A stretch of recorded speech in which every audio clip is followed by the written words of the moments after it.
এই দেখেন বন্ধুরা, চাল কুমড়ো। এখন চাল কুমড়োর পায়েসের জন্য এই চাল কুমড়ো নিয়েছি। তো এটাকে আমরা কেটে কুড়িয়ে নেব।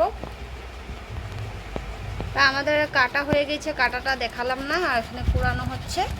এই দেখেন, এখানে রয়েছে যে এক থাল, এখানে রয়েছে কুড়াচ্ছে আরও। চাল কুমড়ো আমাদের এইদিকে চাল কুমড়োগুলো সব কুড়ানো হয়ে গেছে। এখন এগুলোকে ছেঁকে নেব, জলটা সব চেপে চেপে নিয়ে নেব। তো আমি পায়েসের জন্য এখানে নিয়ে নিলাম 2 লিটার দুধ। তো আমি এগুলোকে এখন গরম করে নেব, গরম করে মানে একটু গাঢ় করে নেব।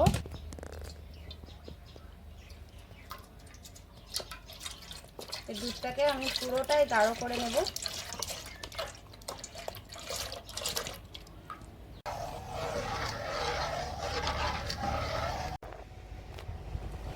আমার চাল কুমড়োগুলো চেপে নেওয়া হয়ে গিয়েছে।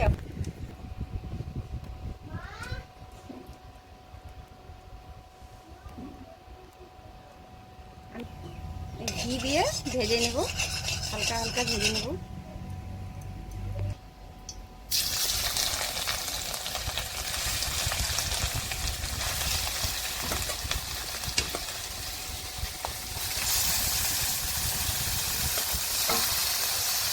আমার চাল কুমড়োটা ভাজা হয়ে গিয়েছে। এখন আমি দুধের মধ্যে দিয়ে দেবো। তা আমাদের দুধটা অনেকটা গাঢ় হয়ে গিয়েছে, দেখেন বন্ধুরা, এই যে দেখেন। তাই এখন আমি চাল কুমড়োগুলো ভেজে রেখেছি, এগুলো আমি এখন দিয়ে দেবো।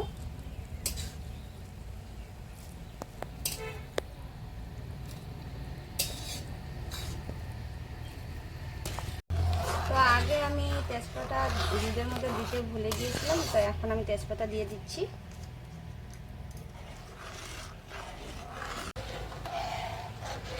আমার পায়েস হয়ে গিয়েছে, এখন দিয়ে দেবো চিনি।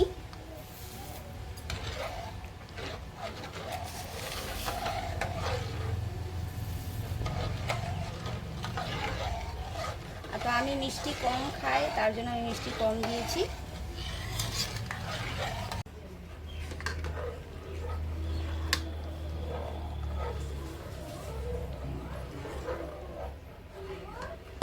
তো আমার এদিকে পায়েস রেডি হয়ে গিয়েছে, এখন দিয়ে দেবো ড্রাই ফ্রুট। এখন আমি এগুলো সব দিয়ে দেবো। আমি এখন দিয়ে দিলাম ড্রাই ফ্রুট সব।